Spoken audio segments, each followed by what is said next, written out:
It's the stuff to serve them if you're out to impress. That extra special tipple for extra special occasions. Champagne is the king of sparkling wines. But transforming a humble bunch of grapes into something that can fetch $1,000 a bottle takes a good nose and some centuries-old wine-making wizardry. So, how do they do it?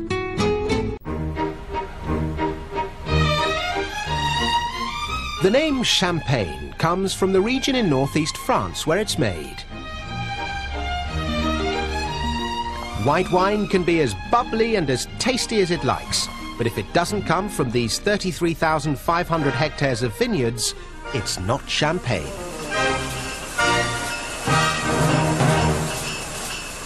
"245 million years ago, this was the floor of a prehistoric sea.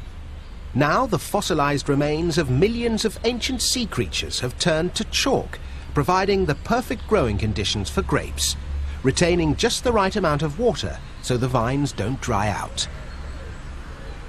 The soil is classified according to the quality of grapes it produces.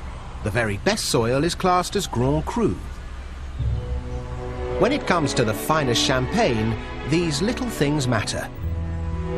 Champagne can be made from just 3 principal varieties of grape: Pinot Noir, Pinot Meunier and Chardonnay. That's 2 varieties of red grape and 1 white. Of course, not everybody likes their champagne pink. But that's not a problem, because inside the dark grape skins is white juice. Sadly nowadays, the grapes are not crushed by the delicate feet of lissom French maids, but in this shiny industrial press. The machine gently and quickly squashes the grapes so they don't take on the colour of the skins. That's the colour taken care of, but getting the taste right is a much bigger challenge. The Piper Heidsieck winery might be all spotless stainless steel today, but the method for making champagne goes back almost 300 years. The juice from different grape varieties and different villages, each with its own unique flavours, goes into individual stainless steel fermentation vats. They add yeast, which slowly reacts with the sugar in the grapes to produce alcohol.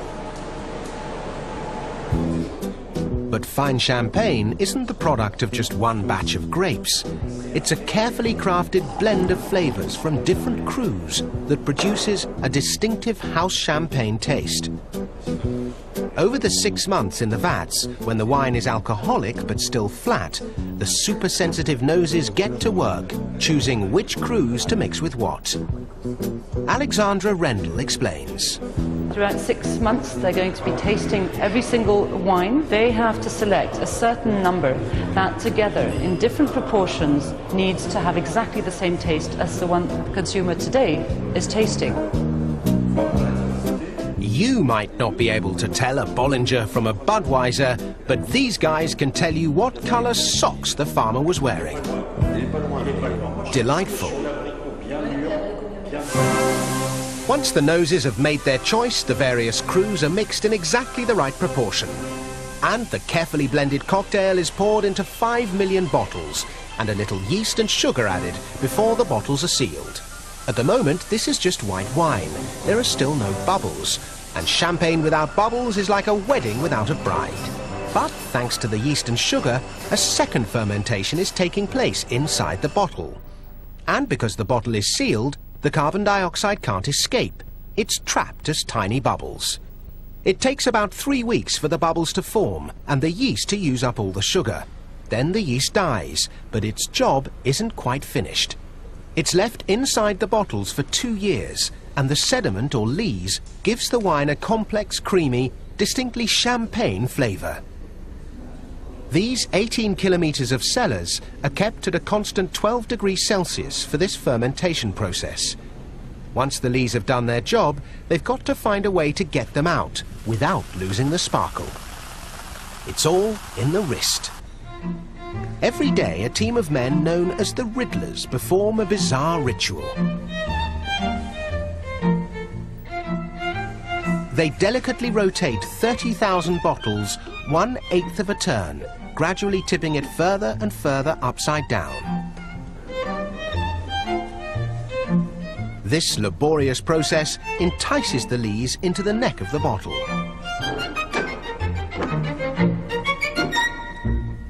After 3 weeks of being turned very slowly, the champagne bottles are carried upside down on a kilometre-long journey. It begins with a brine bath at -27 degrees Celsius. They're plunged in head first. The contents of the bottleneck promptly freeze, trapping the lees. Then they take off the crown cap, and the pressure from the fizzy carbon dioxide inside forces out the frozen lees, leaving behind crystal clear, bubbling champagne. But the bubbles that have taken 2 years to brew are escaping. So the bottles are swiftly corked and wired down to hold them in place.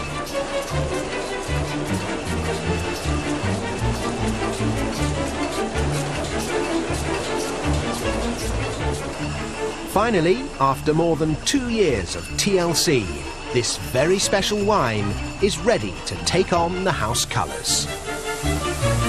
All we need now is an excuse to pop the cork.